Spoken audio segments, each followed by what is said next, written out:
The Awakening.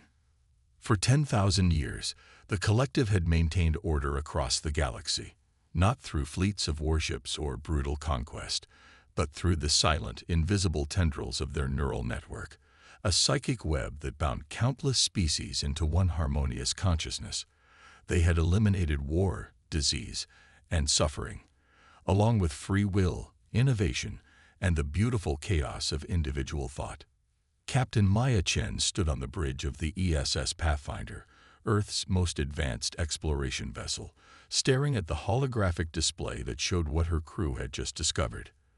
The pulsing signal emanated from a previously uncharted region of the Sagittarius Arm, a perfect mathematical pattern that couldn't possibly be natural. "What do you think, Dr. Okafor?" Maya asked her chief science officer, who was hunched over his console, analyzing the data. Elijah Okafor shook his head, his dark eyes reflecting the blue light of his display. "It's definitely artificial, Captain. The signal carries a complex mathematical sequence that repeats with perfect precision. But there's something else." He hesitated, fingers dancing across the interface. "There's a secondary pattern embedded within the primary signal. It feels almost like a heartbeat." Maya's first officer, Commander Jack Reynolds, crossed his arms.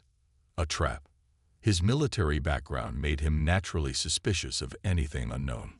"Or a greeting," countered Dr. Nadia Petrova, the ship's xenolinguist. "The repetition suggests it's meant to be noticed, to draw attention." Maya studied the wavering lines on the display, contemplating their next move. Humanity had ventured into the stars 50 years ago, encountering nothing but empty planets and ancient ruins. They had found evidence of life, yes, but never living civilizations. This could be their first true contact with an alien intelligence. "Plot a course," Maya decided, "but maintain alert status and keep our shields active." 3 days later, they emerged from FTL near an enormous structure that defied comprehension. It wasn't a planet or a station. It was a vast, geometric web of interconnected nodes spanning millions of kilometers, shimmering with iridescent energy. "My God," whispered Reynolds. "It's like a neural network made physical." Before they could investigate further, the Pathfinder's systems flickered, and a presence filled the bridge, not a physical being, but a voice that seemed to resonate directly within their minds. "You have been observed. You are unconnected. This anomaly must be corrected." The crew froze, hands instinctively moving to their temples as if to block the intrusion. "Who are you?" Maya demanded, her voice steady despite the unnerving sensation. "We are the collective. We are harmony. We are peace. We have waited for you to evolve sufficiently for integration." A holographic projection materialized in the center of the bridge, a being with elongated limbs and a large cranium housing what appeared to be an exposed bioluminescent brain. Its eyes were milky white, unseeing yet all-seeing.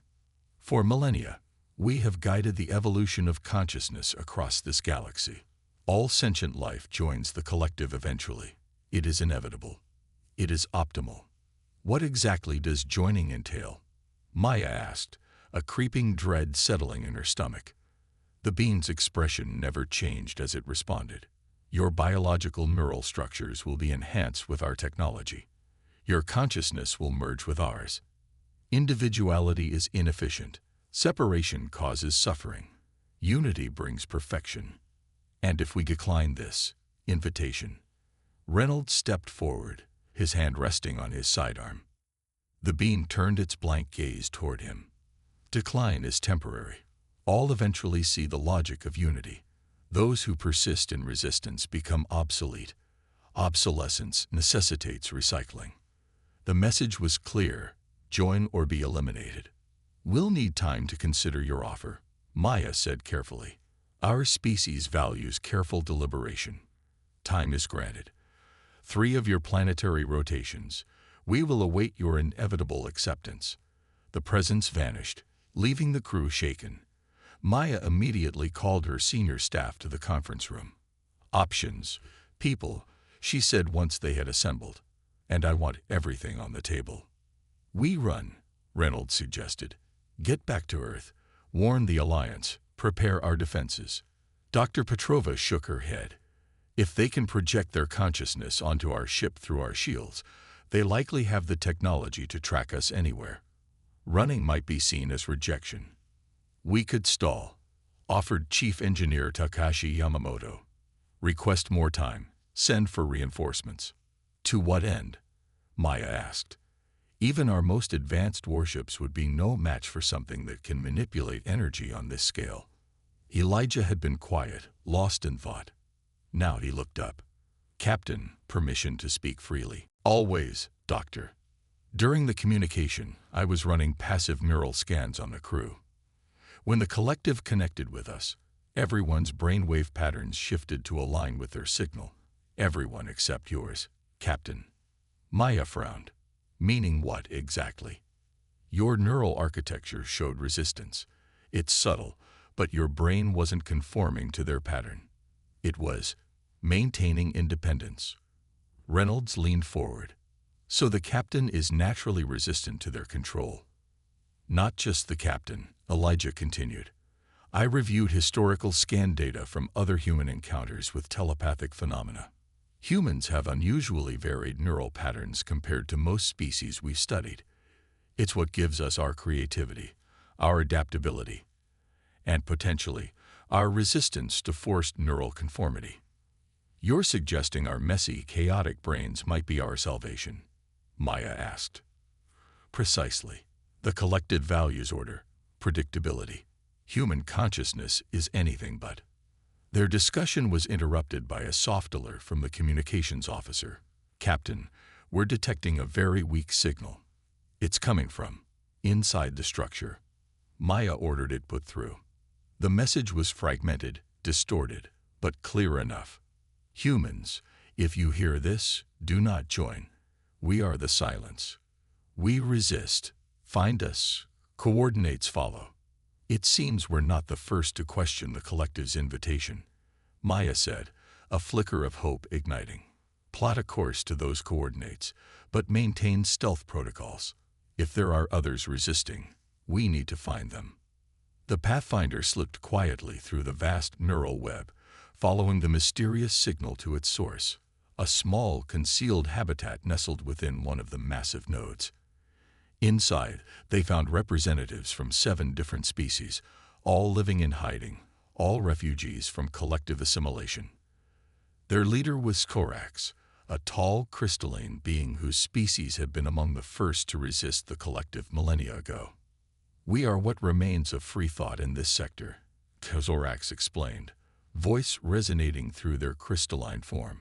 For cycles uncounted, the collective has expanded, assimilating or destroying all sentient life they encounter. They believe their neural unity is the pinnacle of evolution, the elimination of conflict through the elimination of choice. How have you remained hidden for so long? Maya asked. Our bodies possess natural interference patterns that disrupt their scanning. We can temporarily shield others, but not on a large scale. We have watched countless civilizations fall into their web. We had almost lost hope, until we detected your ship. What makes us different? Reynolds asked. Another being stepped forward, small, amphibious, with large compound eyes. We have studied your transmissions, it said in a bubbling voice. Human minds are disorderly, unpredictable. The collective cannot easily map your neural pathways because they constantly change and adapt. This is consistent with my findings, Elijah confirmed. Our neuroplasticity is unusually high compared to most species. Then we have an advantage, Maya said. But how do we use it?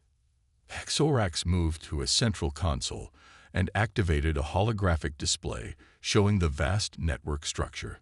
The collective's power comes from perfect synchronization. If enough minds were to introduce sufficient chaotic elements, emotions, contradictions, paradoxes, it could disrupt their entire system. You're talking about a virus, Yamamoto said. A neural virus. More like a thought revolution, corrected Dr. Petrova. Introducing concepts the collective has eliminated, individuality, creativity, dissent.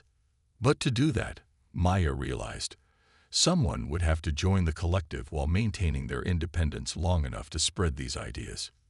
Yes, Thorax confirmed solemnly, and in 10,000 years, no species has managed to resist assimilation once connected. Maya looked at her crew, then back at the desperate alliance of hidden species. The weight of the moment pressed upon her, but with it came clarity. This was why humanity had reached the stars, not just to explore, but to make a difference. "I've spent my life exploring the unknown," she said finally. "I think it's time we helped others do the same." She turned to Elijah. "Doctor, you said my neural pattern showed resistance. Could you enhance that somehow?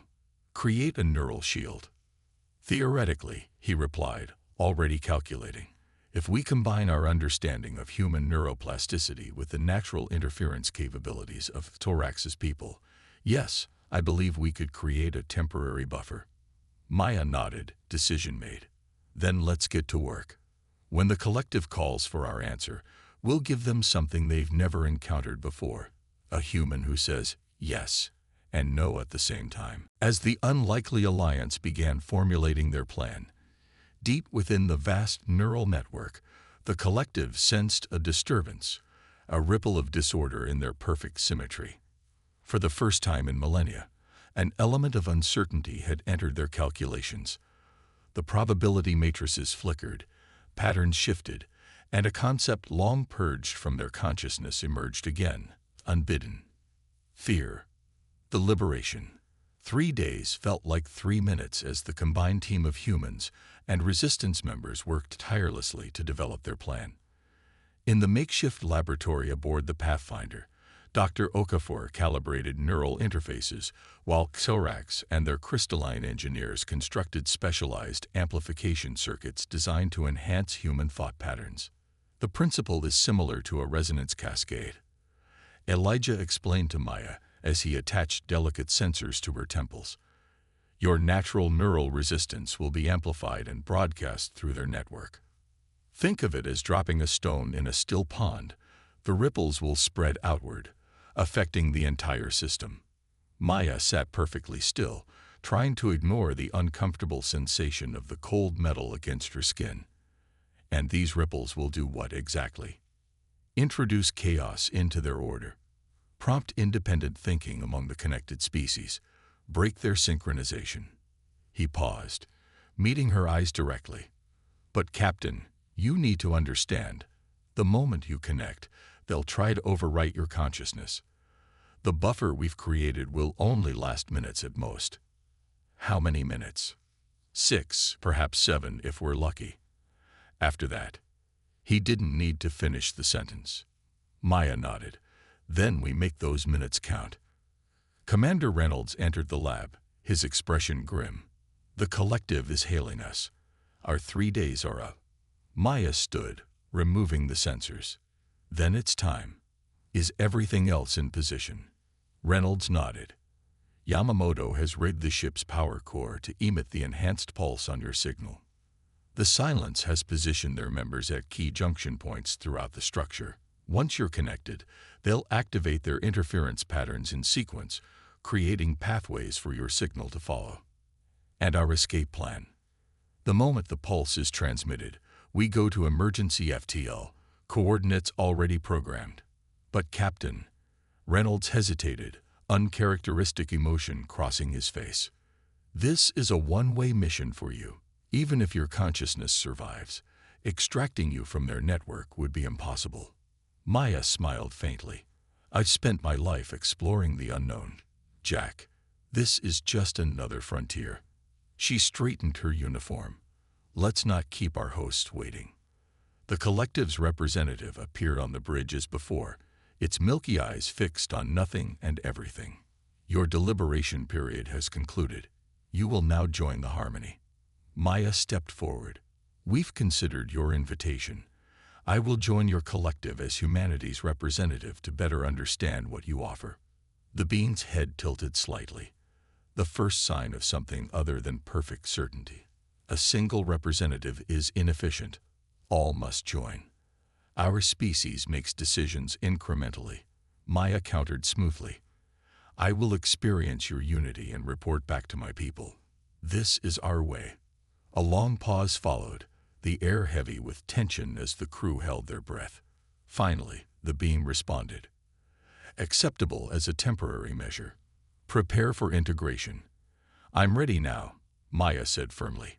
The being extended a translucent hand. Then join us, Maya Chen of Earth, and know perfection. Maya took a deep breath, exchanged one last look with her crew, and stepped forward to grasp the offered hand. The moment their fingertips touched, her world exploded into light. Maya found herself floating in an infinite space, surrounded by countless points of light. Each one a consciousness connected to the network. The sensation was overwhelming, a rush of information and emotion beyond anything she had experienced. For a moment, she felt herself slipping, her identity dissolving into the vast ocean of unified thought. You are now part of perfection. The collective's voice resonated around her. Your individuality is no longer required. Maya focused on the neural shield techniques Dr. Okafor had taught her, visualizing her consciousness as a protected sphere within the network. I am Maya Chen, she whispered to herself, captain of the Pathfinder. Human. Individual. The pressure increased as the collective attempted to break through her resistance. Your neural patterns are aberrant. Correction is necessary. Pain lanced through Maya's consciousness as the collective applied more force to her mental barriers. She gritted her teeth, focusing on memories that defined her. Her first spacewalk, her mother's smile, the sound of ocean waves on Earth's shores. Now, Elijah, she managed to transmit through their specialized link. Activate the pulse. Aboard the Pathfinder, Dr. Okafor initiated the sequence.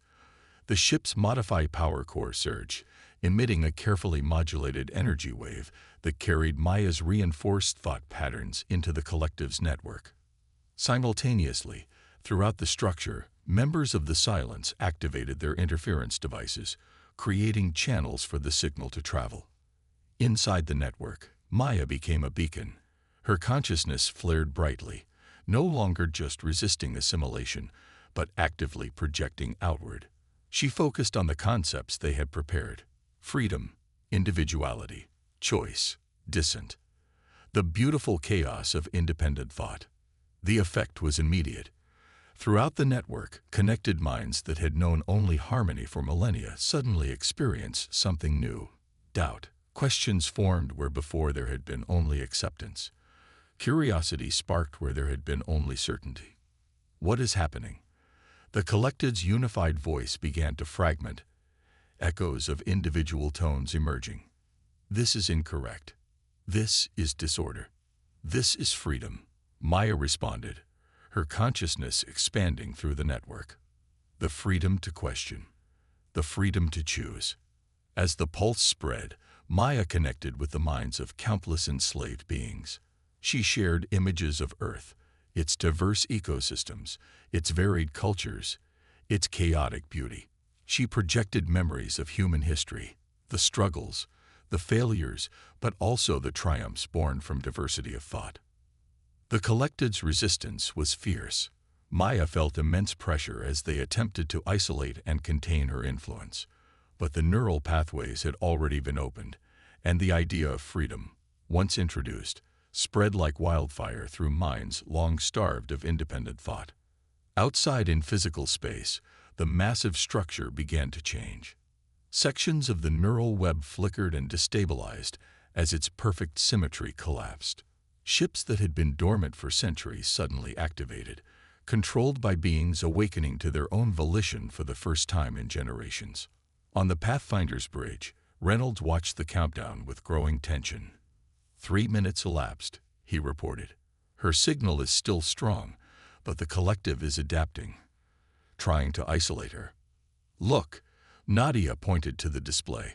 Throughout the structure, lights were changing color, shifting from the uniform blue of the collective to a rainbow of different hues. They're individualizing, finding their own frequencies. The buffer won't hold much longer, Elijah warned, monitoring Maya's neural patterns. We need to extract her now. She knew this was one way. Reynolds said grimly, "We have our orders. Prepare for emergency FTL." Inside the network, Maya felt her protective barriers beginning to fail. The collective was learning, adapting to her resistance. Pain flared through her consciousness as they began to break through. "You cannot maintain separation," they insisted, though their voice now contained distinct, individual tones. "You will be absorbed." "Perhaps," Maya acknowledged, "but I've already done what I came to do." With her remaining strength, she reached deeper into the network, seeking the core, the original consciousness that had started the collective millennia ago. There, at the center of the vast web, she found it, a being ancient beyond comprehension, lonelier than she could imagine. "Why do you resist unity?" it asked, its voice somehow both immensely powerful and desperately frail. "Unity eliminates suffering. Unity creates perfection. Unity without choice isn't unity," Maya replied gently. "It's imprisonment. True unity comes from different beings choosing to work together, not from forcing everyone to be the same." She felt the ancient consciousness considering her words, experiencing doubt perhaps for the first time in thousands of years. "But the chaos, the disorder, is where growth happens," Maya finished, "is where life thrives." A tremor ran through the entire network as the ancient being's certainty wavered. Throughout the structure, more and more connected minds broke free of synchronization, thoughts and emotions diversifying, multiplying. On the Pathfinder, alarms blared as Maya's neural patterns began to destabilize. "We've lost the buffer," Elijah shouted. "Her consciousness is fragmenting." "Initiating emergency extraction protocol," Reynolds ordered, though they all knew it was likely futile. Inside the network, Maya felt herself beginning to disperse, her identity dissolving. But unlike the forced assimilation the collective had intended, this was different. She wasn't being erased but expanded, her consciousness spreading throughout the network, touching countless minds as she went. With her final coherent thought, she sent a message to her ship. "It's working. Don't wait for me. Tell Earth. Tell them we broke the chains." The Pathfinder jumped to FTL just as the massive neural structure began to transform, sections separating, reconfiguring, as billions of newly liberated minds asserted their individuality for the first time. 3 weeks later, the Pathfinder returned to Earth orbit. The crew's report sent shockwaves through the Alliance. First contact had been made, not with one alien species but with hundreds, all simultaneously liberated from millennia of forced neural unification. In the following months, ships from newly freed worlds began to arrive in Sol's system. Former members of the collective, now independent, seeking alliance with the humans whose chaotic minds had shown them a new path. On the observation deck of Earth's orbital station, Reynolds stood with Elijah and Nadia, watching as a crystalline vessel, Tilrax's people, docked alongside ships from a dozen other species. "She would have loved to see this," Nadia said softly, gazing at the diverse fleet. "Who says she can't?" Elijah replied, his eyes on the stars. The latest reports from the former collective territories described a new phenomenon, a benevolent presence in the remnants of the neural network, not controlling but connecting, helping formerly enslaved species recover their lost histories and cultures. A communication officer approached them, offering a datapad. "Commander, we're receiving a transmission from the Thorax ship. They say it's from Captain Chen." Reynolds took the pad with trembling hands. The message was brief, but unmistakably Maya's voice. "The real journey is just beginning. The galaxy is awakening, and humanity will no longer be alone among the stars." As they listened to the voice of their lost captain, a new ship appeared at the edge of the system, unlike any they had seen before. Its hull shimmered with iridescent patterns that changed continually, never settling into a fixed form. Across every communication channel, in every language known to the Alliance, a simple message broadcast. "We were the collective. We are now the connected. Different but united. Separate but together. We come seeking not to assimilate, but to learn, to grow, to explore the beautiful chaos of diversity. The chains that bound us are broken. The cycle of control is ended. A new age begins. And in the heart of this new, evolving consciousness, a spark of humanity remained. The explorer who had ventured into the unknown and transformed not just herself, but an entire galaxy. The chains were broken. The stars were free.